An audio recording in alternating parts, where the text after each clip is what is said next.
학습에 들어가기 전에 이번 차시의 주요 용어를 검색해 볼까요?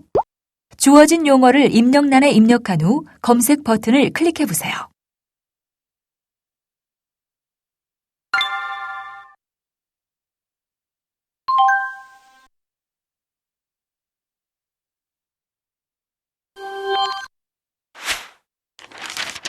이번 차시 학습 주제에 대해 여러분이 알고 있는 내용을 미리 점검해 보는 시간입니다. 여러분이 알고 있는 계약 해지의 방법을 채권 관리 비법 노트에 적어 보세요. 입력하신 내용은 정리하기 메뉴에서 학습을 마친 후 변화된 여러분의 모습과 비교해 볼 수 있습니다. 오늘의 학습 목표를 알아볼까요? 오늘의 학습을 통해 여러분은 계약의 해제와 해지의 차이점에 대해 이해하고 계약의 해제 사유와 해제 방법에 대해 설명할 수 있게 됩니다.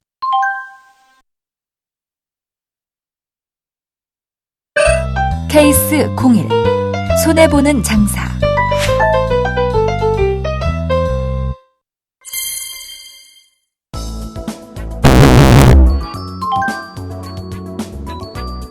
자, 이제 계약이 체결됐습니다. 앞으로 잘 해봅시다. 네, 감사합니다. 앞으로 잘 부탁드립니다. 자, 이제 계약도 체결됐으니 사장님 결제를 받고 진행해야겠구만. 어디 다시 한번 계약서를 검토해볼까? 아니, 이럴 수가... 내가 왜 이 조항을 미처 확인 못했지? 이 계약 이행했다가는 수익 증가는커녕 손해가 막심할 것 같은데? 아휴, 이미 계약서에 사인을 했고 계약 해지를 해야 하는데 가능하려나? 아휴, 이럴 땐 어떡하지?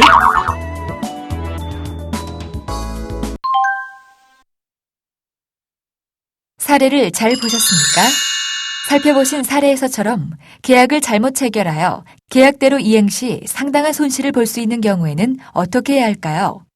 입력란에 여러분의 의견을 입력한 후 확인하기 버튼을 클릭해 보세요. 계약의 해제와 해지에 대한 궁금증 하나. 계약의 해제와 해지.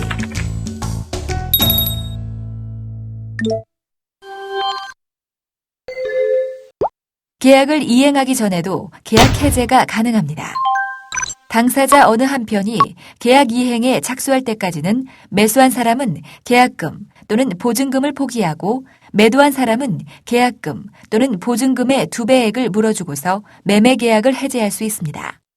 즉, 계약을 이행하기 전에 계약을 해제하려면 계약금만큼의 손해를 보아야 합니다.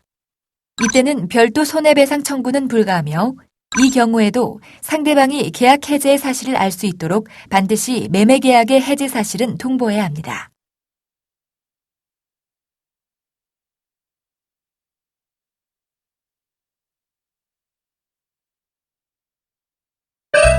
케이스 02 차라리 도로아미 탑을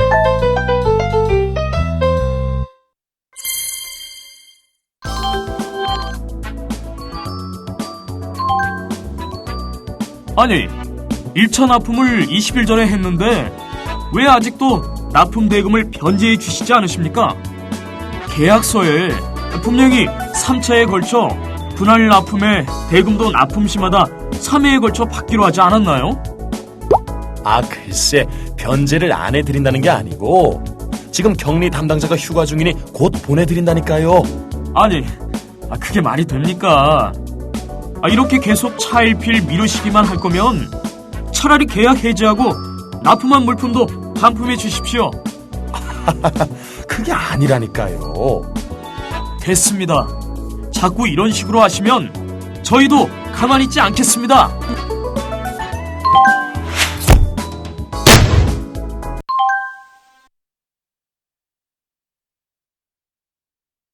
사례를 잘 보셨습니까? 살펴보신 사례와 같이 거래처에서 물품 대금 변제를 계속 지연하고 있다면 어떻게 해야 하는 걸까요? 입력란에 여러분의 의견을 입력한 후 확인하기 버튼을 클릭해 보세요.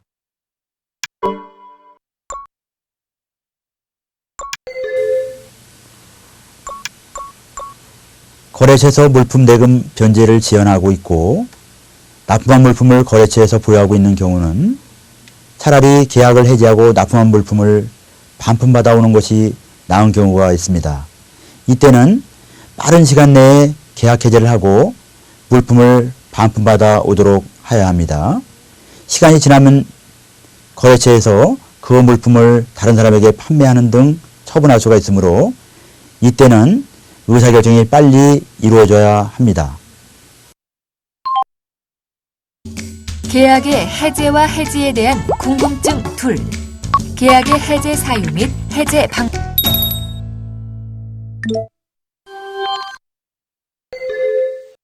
계약 당사자는 계약을 체결할 때 계약서에 해제, 해지권을 유보시킬 수 있는데 이를 약정 해제, 해지권이라 합니다. 즉, 계약서에 약정 해제권을 어떠한 경우에 행사할 수 있는가를 미리 정할 수 있습니다.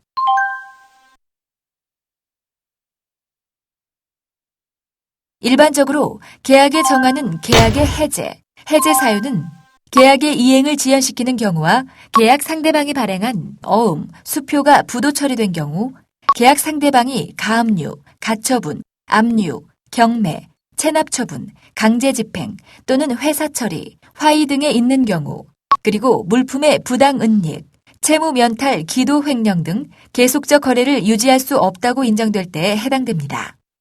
또 계약 상대방이 대표자, 채무자 등을 변경하여 회사의 채권 행사에 지장을 초래하거나 초래할 염려가 있다고 인정될 때에도 해제 사유가 됩니다.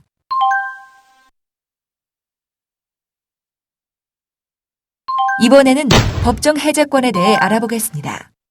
민법 등의 법률에서는 계약을 해제할 수 있는 경우를 정하고 있는데 이를 법정 해제권이라고 합니다. 법정 해제권은 다음과 같습니다.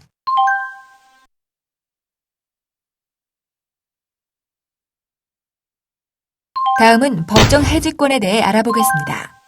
민법 등의 법률에 계약을 해지할 수 있는 경우를 정하고 있는데 이를 법정 해지권이라고 합니다. 법정 해지권은 다음과 같습니다. 첫째, 채무 불이행인 경우로 여기에는 이행지체, 이행불능, 불완전 이행 등이 있습니다. 둘째, 중대하게 신의 측에 반하는 사유가 있는 경우. 셋째, 목적물이 멸실한 경우. 마지막으로 계약 관계를 계속 유지하는 것이 불합리한 경우에 해당됩니다.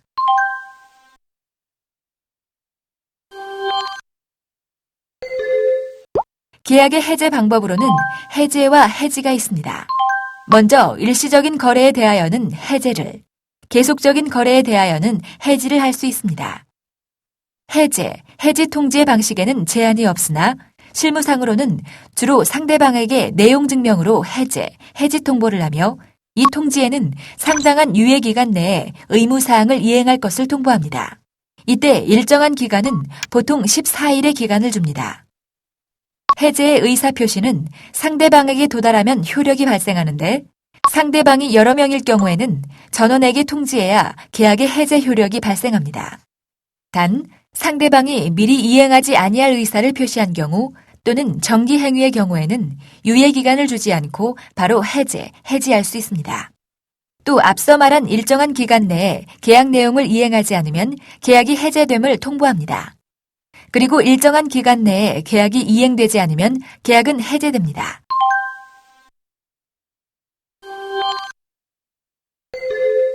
그럼 앞서 설명한 해제와 해지의 차이를 다시 한번 정리해 보겠습니다. 먼저 단발적인 거래 계약서에서는 해제를 하며 단발적인 매매 계약 등의 거래 행위에 적용됩니다. 다음으로 계속적인 거래 계약에서는 해지를 하며 대리점 계약, 하도급 계약, 임대차 계약 등 계속적 거래 행위에 적용됩니다.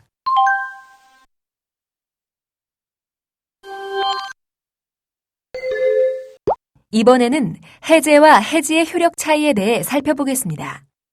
먼저 해제의 효력으로는 계약 당사자 간의 효력, 제3자에 대한 효력이 있으며 세부 내용은 다음과 같습니다. 계약이 해제되었더라도 채무 불이행으로 손해를 입었을 경우에는 손해배상 청구가 가능합니다. 다음은 해지의 효력입니다. 해지는 계약 해지 이후 장래에 대하여 계약의 효력이 무효가 되며 권리 의무를 소멸시킵니다. 즉, 계약 해지는 소급적 효력이 적용되지 않습니다. 또 계약 해제와 마찬가지로 계약이 해지되었더라도 채무 불이행으로 손해를 입었을 경우에는 손해배상 청구가 가능합니다. 그럼 오늘 학습을 잘 마쳤는지 퀴즈를 통해 점검해 보겠습니다. 스타트 버튼을 클릭하세요.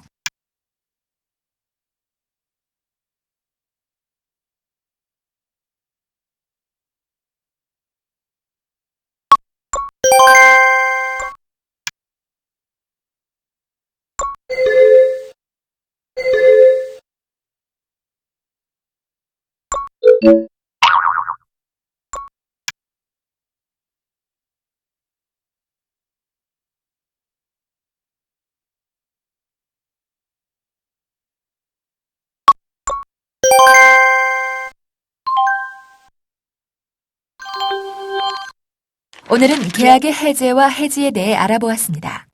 학습한 내용을 다시 한번 정리하여 살펴보겠습니다. 먼저 계약의 해제 사유로는 약정 해제, 해지권, 법정 해제권 등이 있으며 법정 해제권은 이행 지체, 이행 불능, 불완전 이행, 수령 지체, 계약의 근간이 되는 사정이 중대하게 변경된 경우에 해당됩니다.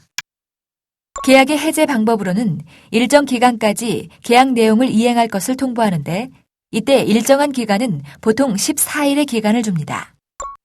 따라서 일정한 기간 내에 계약 내용이 이행되지 않으면 계약이 해제됩니다. 단발적인 거래 계약에서는 해제라고 하며 단발적인 매매 계약 등 거래 행위에 적용됩니다. 반대로 계속적인 거래 계약에서는 해지라 하며 대리점 계약, 하도급 계약, 임대차 계약 등 계속적 거래 행위에 적용됩니다. 수고하셨습니다. 6차 시 계약의 해제와 해지의 학습을 모두 마치셨습니다. 다음 시간에는 7차 시 채권 회수 기법을 학습하겠습니다.